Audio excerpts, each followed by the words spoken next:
Please note that this content is for adults only. Viewer discretion advised. If you haven't yet, hit the subscribe, like, and share.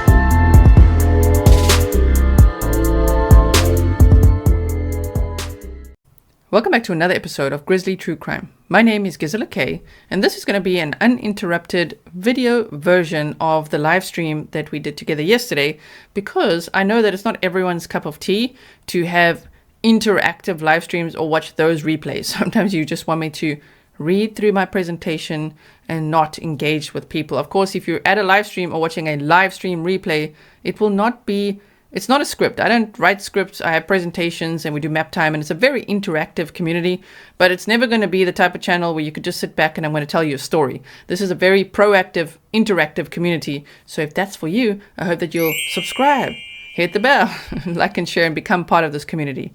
So what are we looking at here? Rex Andrew Heuermann, a 59-year-old man from Massapequa Park, New York, was arrested on July 14th of 2023 and charged with the murders of Amber Costello, Megan Waterman, and Melissa Barthelemy. He's the prime suspect in the murder of Maureen Brainard Barnes.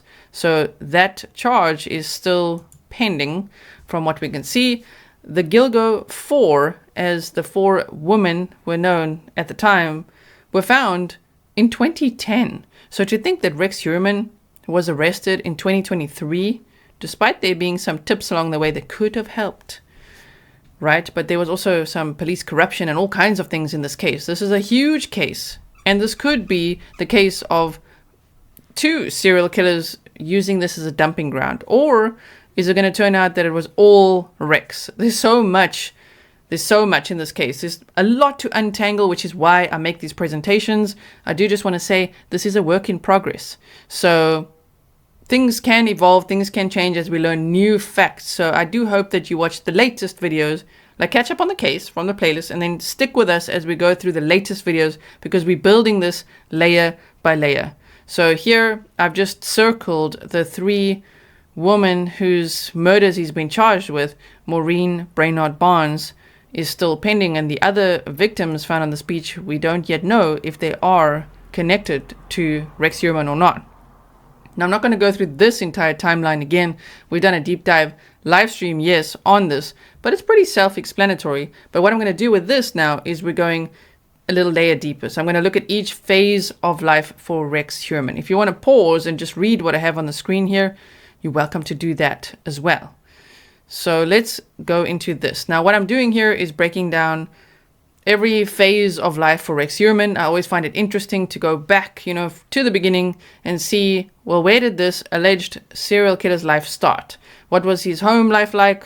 What do classmates say? What do we know about him? And so we're going to fill in as we go along, as we learn more about him, because almost on an hourly basis, I would say we're learning more and more and more. So he was born on September 13th of 1963.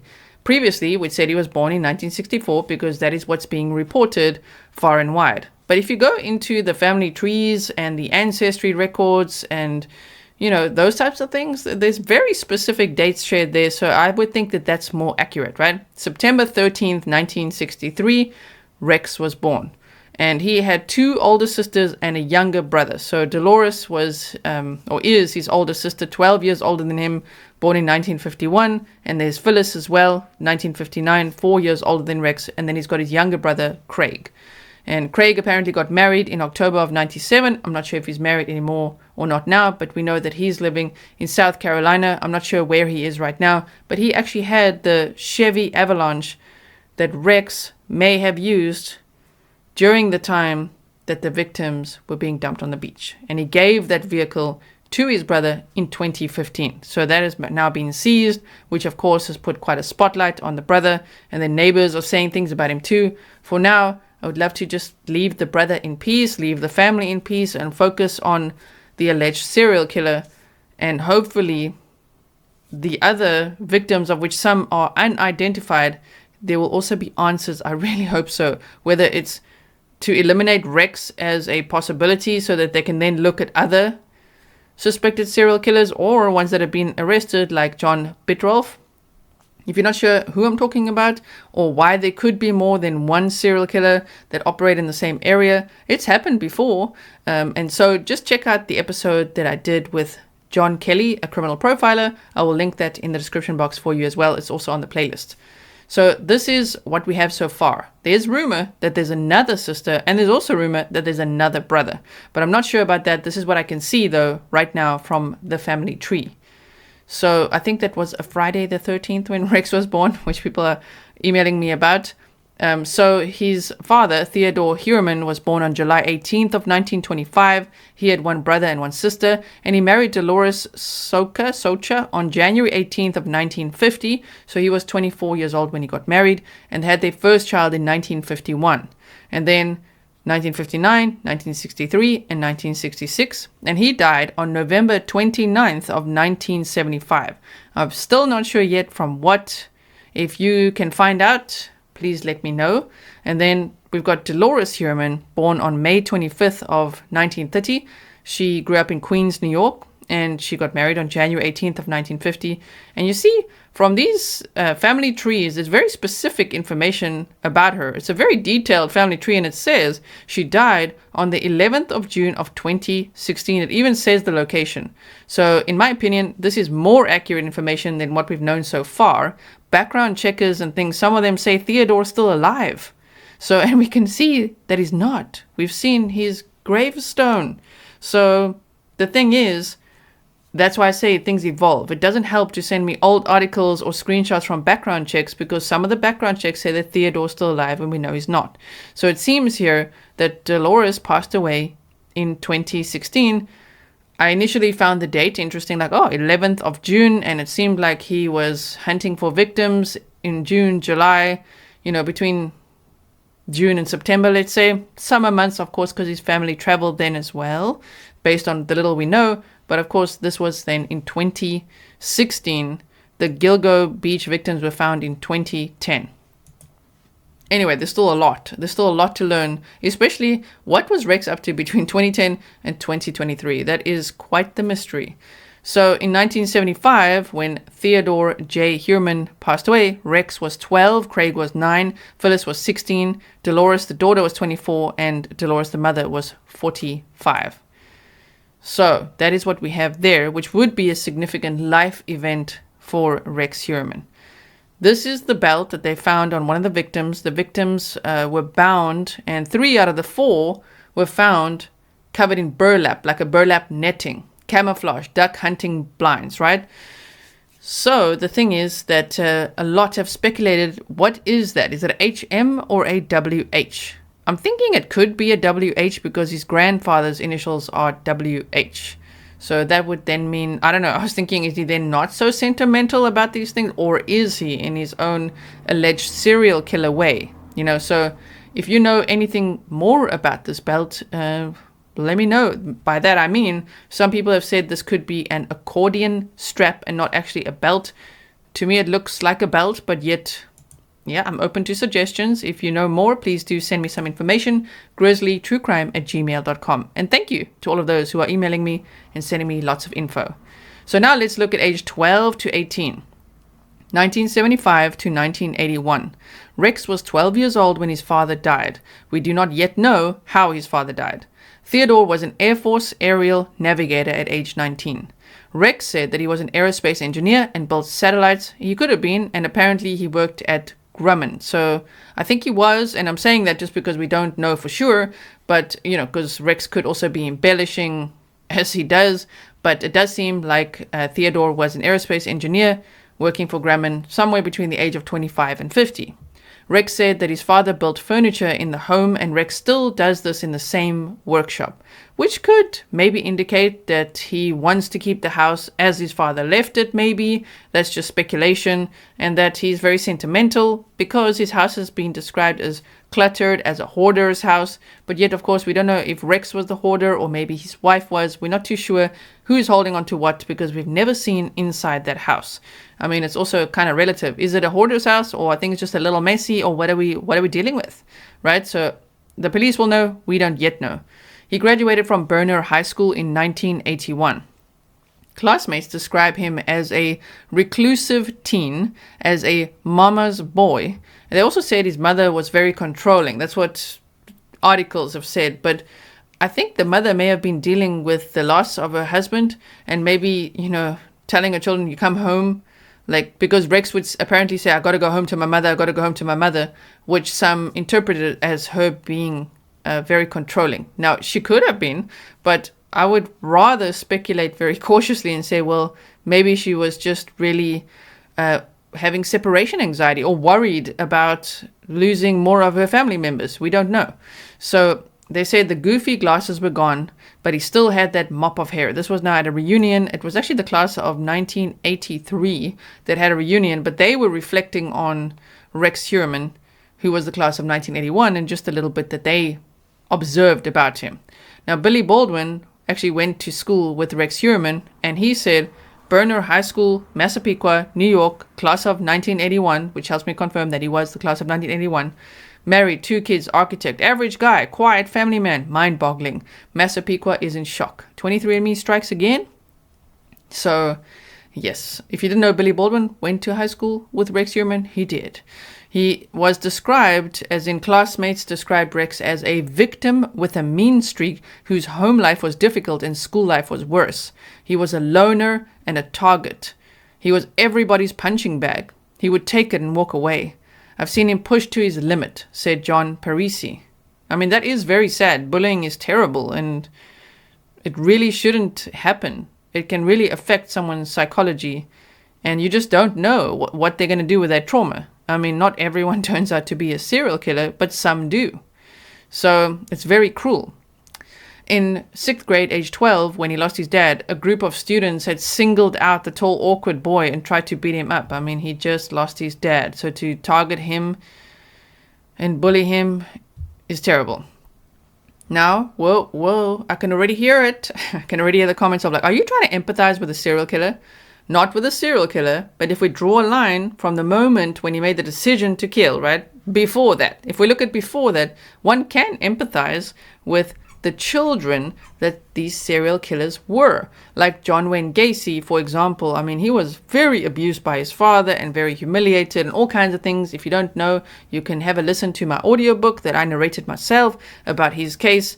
But things like that, I do empathize with. Of course, then what they do with that trauma, no, one does not empathize with that. We can't say, oh, shame. So he was bullied. That's why he's a killer. No one is saying that. We're just looking little bit by little bit at his life.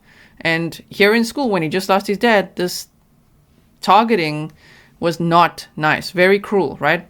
So they say he was singled out, right, and they tried to beat him up. After being stopped by a teacher, they tortured him verbally. But in high school, Mr. Heuermann grew larger and more menacing. Oh, he grew larger and more menacing, and then he ended up being 6'4", 250 pounds, and as the neighbors said, he would even brag about that.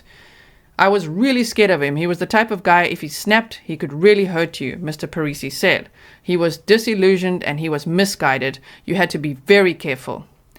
Also, I was wondering if the Amityville horror may have, inspired him in any way. I'm just putting little significant things here from the area. Of course, the son of Sam also committed his crimes between 1976 and 1977, which would have been plastered all over the news as well. Sometimes when people go through a lot of trauma or they're being, bullied, they might find mentors that represent strength to them.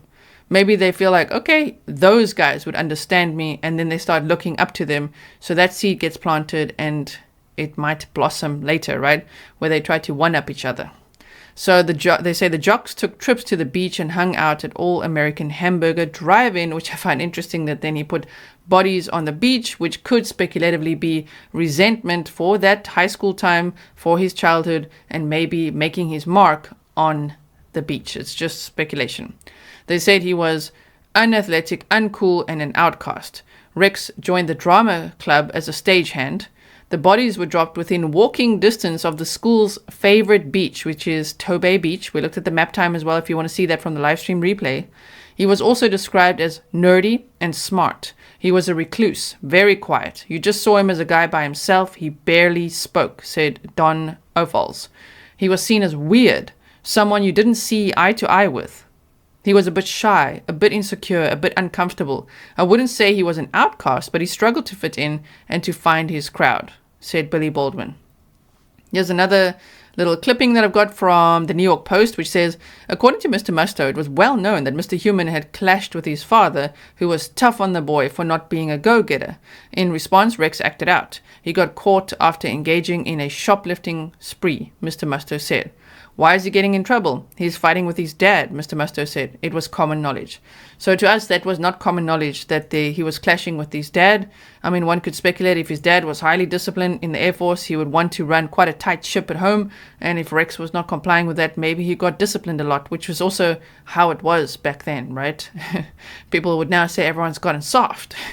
But back then, I think they got disciplined a lot, and they say Rex acted out. So that shoplifting incident, I don't know if that's about the clementines that he tried to steal one time. He pocketed a bunch of clementines that was there free for kids. So was he trying to lure kids based on his Google searches, interact with them a bit? Or is he now also a shoplifter? That we don't know. So one thing that Rex enjoyed was architectural drawing class, but when classmates would try to talk to him, he didn't have the social skills to hold a conversation. Just a very weird character, said John de Micolai. Okay, he just didn't want any part of it. He didn't want part of any sports. He didn't want part of anything. Rex was also known for fighting back after he was pushed past his limit. When Rex graduated in 1981, he spent several years doing part-time cleaning and maintenance at Jones Beach and also frequented Tobay Beach. So I would say, I really hope investigators are going back out there to Jones Beach and Tobay Beach and looking at all those areas, because imagine if he dumped bodies there too. It would make sense to me psychologically based on what he experienced at school. I mean, again, maybe I'm completely wrong. 4 is already a lot on Gilgo Beach, never mind that there were 10 bodies found there, and we're yet to find out if they are all linked to Rex Heuermann. So now from 1981 to 1990, he was between the age of 18 and 27. He went to study at the New York Institute of Technology on Long Island. He studied architectural technology and then started his own business as an architectural consultant. So for those of you wondering, where did he study and what did he study? Now you know. Between 1990 and 1994, he got married in 1990 and was divorced by 1993, which is also new information from those family trees, because we weren't sure when did they get divorced. It seems like 1993, because that's when his wife moved back to New Jersey. And so one could deduce that's the time at which they were separated and getting divorced. So that did not last long, and apparently it was due to irreconcilable differences because of his infidelities, which makes sense based on what we know about him now, right? So then in 1994, let's say, okay, he got divorced in 93. And the very following year, he bought his childhood home from his mother for $170,000 and started his own company, RH Architectural Design. So this is just a little clipping we've seen before of him with his first wife. There's a lot of articles out there which, I don't know how else to say it, but they're kind of crap, because it's like someone typing in the first wife's name, right? So her name was Elizabeth Ryan. Okay, typing in the name and finding everything about any Elizabeth Ryan and now piling it into one article, and now that's supposed to be fact. But you can see that it comes from many different places, from very many different Elizabeth Ryans. So I'm not going to say anything that we know about that, because we just don't. It's just all over the place. Anyway, and the focus right now is, of course, Rex Heuermann. So during this time as well, there would be, again, newspapers plastered with serial killers in the area who were targeting sex workers, which would be John Bittroff, for example, or Joel Rifkin, for example, and the other dude on the right whose name I just can't remember. And again, in the live stream, I'm like, what's his name again? Targeting sex workers. So this was all between 93, 94, you see 1989 to 1993, and 91 to 96. So did Rex at all, again, speculatively, look at this and think, okay, firstly, there's so many of these sex workers' bodies showing up. Did he get ideas? Did he think that then he could hide better? Or did he think, oh, okay, well, that's who to target? You know what I mean? I don't know. Maybe it's got nothing to do with it. I just wonder if it's part of his psychological makeup. So between 94 and 97, which would be age 31 to 34, he got married to Asa, I don't know how to say her name properly yet. I'm trying my very best. She's from Iceland, right? In 1996, he got married. They had one daughter in 97, and his stepson would have been around 7 at the time they got married. And then, of course, he moved them all into his childhood home, and that is where they've returned to, sitting on the porch crying. And, I mean, people are faulting his wife for zapping people who are filming them. If I was in her shoes, I'd also probably be doing that, because why is everybody gawking and filming and trying to talk to them and say, we care. You can't say that. You need to leave them in peace. You're invading their privacy. And can you imagine, this is the only home that she's known since she emigrated from Iceland to be with Rex. And they've been married for 27 years. She filed for divorce now, right? But to go back to this home and just see the devastation and how it's been left, just everything upturned. Maybe there's things in there that's broken. There's things that have been taken, of course. It must be horrendous. I can't imagine what the family's going through. So please, can we be kind to the family, including the brother? We need to wait for more information. People are already saying, oh, the wife must have known, or the brother must be involved, or this and that. Just like, whoa. Here at Grizzly True Crime, we protect the families of victims of crime. So first and foremost, the victims of this crime and all those families that have been waiting so long for answers, but also the families of the killers or the alleged killers, because they go through a lot. And you can't say, how did she not know, or she must have known. I mean, we just don't know that. And even if she suspected something, most wives of serial killers that we've looked at in the past would suspect, I think he's cheating, or I think he's a bit of a dirtbag, or I think he's got a bit of a porn addiction or something, but not like, I think he's a serial killer. Your brain just doesn't quite go there, you know? So unless you're one of us here in true crime, I guess if you're watching true crime all the time, maybe your brain goes there. We can't judge everyone by that. So 97 to 2010, age 34 to 47. One of his employees, Mary Shell, who met Rex in 2007, said that he enjoyed describing in great detail his bear hunting trip. So he wasn't just shooting ducks, he was also hunting bears, which also would explain the types of guns that he maybe had. He had just less than 300 guns at his house. And they also say he was bragging about how he dressed the game and enjoyed grossing his employees out, who were mostly petite women, like the woman he targeted, right? So that's scary in hindsight. She said when she first met him, he blushed like a shy teenage boy. She said he peddled himself to clients as a master at navigating the Big Apple's maze of building codes and zoning restrictions, which we saw that happen in the interview with that French guy. Yeah, he was very much bragging about that he's the only one who really knows exactly how it works. Rex once referred to a client who was approaching his office as a target, kind of like target on site. You know, I mean, again, in hindsight, that's pretty scary. He never spoke to his, he never spoke of his family. Employees were aware that he had family, and his daughter eventually worked there, but they say he never really spoke about them. He bragged to everyone about his gun collection. They were all aware of his amazing man cave and gun collection. Not really man cave, but that he had this like vault with all these guns, and he was very passionate about that and hunting. So I guess his priority was not really his home or his family. It was really the guns, the killing, the hunting, and then, I mean, now we know what other kind of hunting he did too. Hunting for victims. So he would frequently invite colleagues to go hunting or shooting at the range, including one of my attractive co-workers that he seemed to mention the idea to every time they spoke. Thankfully, she never went, because she said it just sounded like quite a creepy invitation. A former client said in early 2000, Rex was renovating her Crown Heights property. Now, one night she offered to drive him home to Long Island.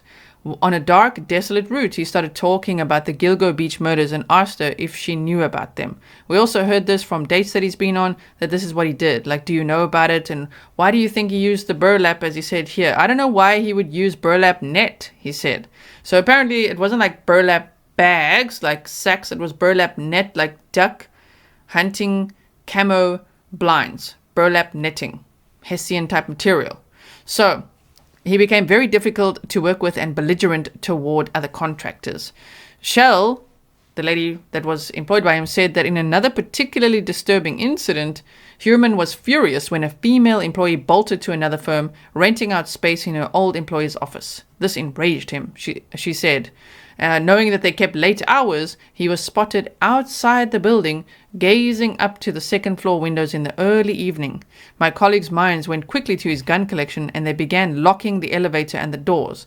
that tells me this guy, if he's like humiliated or he feels, like someone has wronged him, it seems like the revenge game is strong. If he's standing there staring up at the window, what is he thinking?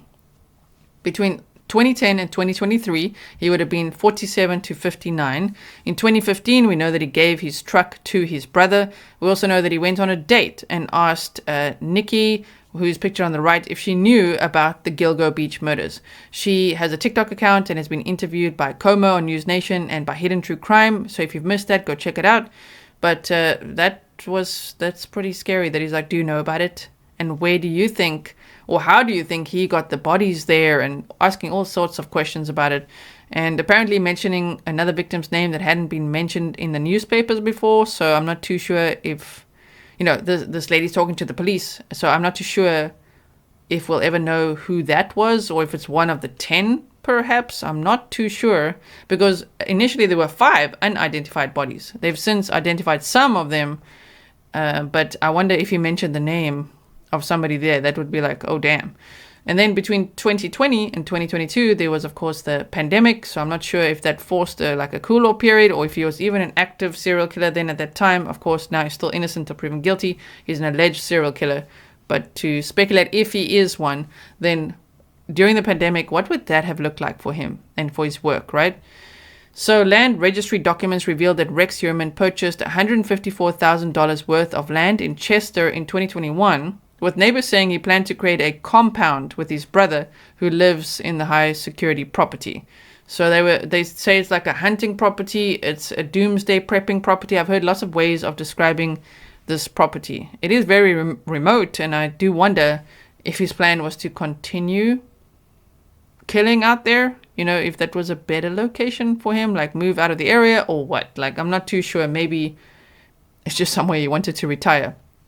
I also wonder if he envisioned his family going with him, because it seems like he's going to go there and buy everyone out and live there with his brother. But I would assume he was thinking to take his wife and stepson and daughter along, but you just never know. And then, of course, on July 13th of 2023, he was arrested. And that was a huge shock, of course. In this case, thankfully, they could finally arrest someone. So these are some of the Google searches. If you haven't gone over my read-through of the probable cause affidavit, that was also uninterrupted for you. So if you like this video, you're going to like that video.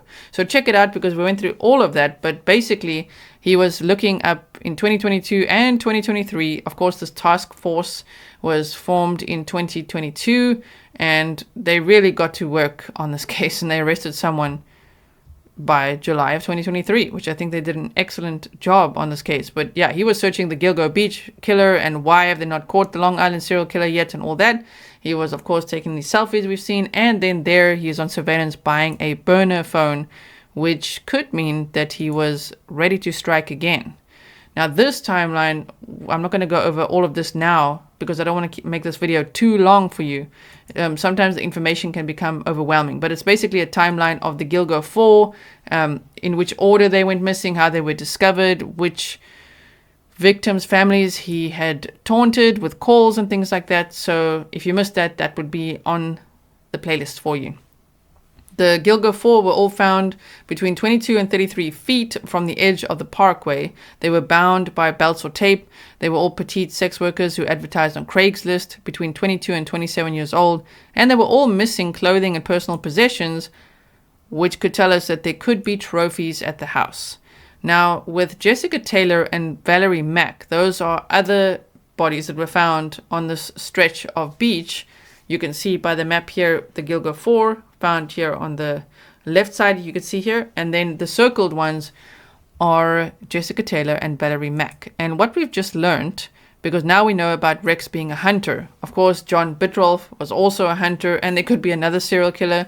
There could also be, and that is not an insult to hunters. I see a lot of hunters are offended to think that Rex was a hunter and now he's like, never get offended. Like sometimes, let's say if a killer or a serial killer is on any type of mental health spectrum. So if someone says, whoa, this killer had OCD, then everybody with OCD gets offended. But there's no reason to. There's no reason to insert yourself or project onto that, right? We're just looking at the facts of, in the context of Rex Heuermann, if he was hunting bears and shooting ducks and who knows what else, could he be responsible for these crimes too? Maybe, because what they're saying with these two victims is their leg area was bound in a ball. You'd have to be a hunter or something like that.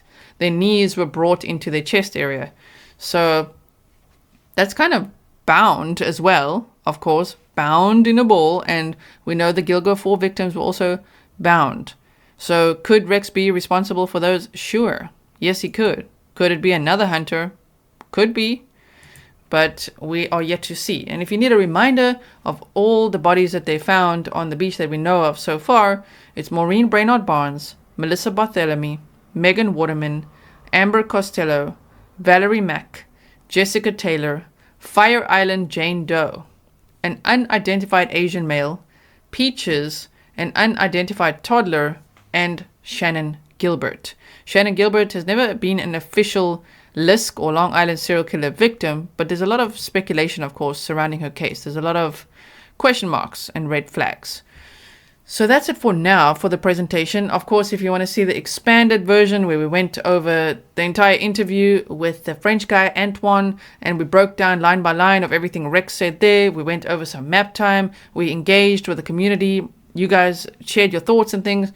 Yeah, that's available on the live stream replay if you want to check that out. But for those of you, as I say, who don't like that format, then I hope that this was helpful to you. Thank you so much. I will see you again very soon. Today I will be editing for most of the day the interview that I did with Detective Reyes and Raimundo Garcia from Laredo, Texas. And that would be from the Ronald Anthony Burgos Aviles trial that you got to know them a little bit. So I'm very excited to do that, and I will be bringing you that interview later, depending on, of course, when you're watching this. Today would be July 29th of 2023. So that is coming up next. So if you're watching this from the future, maybe you'll still check out that video. I've done some pretty cool interviews recently. I'm so honored. District attorneys, intelligence analyst Kevin Clark from the Letitia Stauch trial that you saw with the timeline. I mean, I'm very honored to interview all these amazing people, and I learned so much from them. So I hope that you enjoy those as well. I hope you'll check out the John Kelly criminal profiler episode on this case as well. You might enjoy that. And I do want to bring you as well some more that I have from John Kelly on the Atlantic City eastbound strangler, because he went into detail of that. He was actually there at the scene, analyzing everything. So I've got a lot of work. I always have a lot of work, and I'm always working on something for you. So I will see you in the next one. Stay safe. Happy weekend. Bye.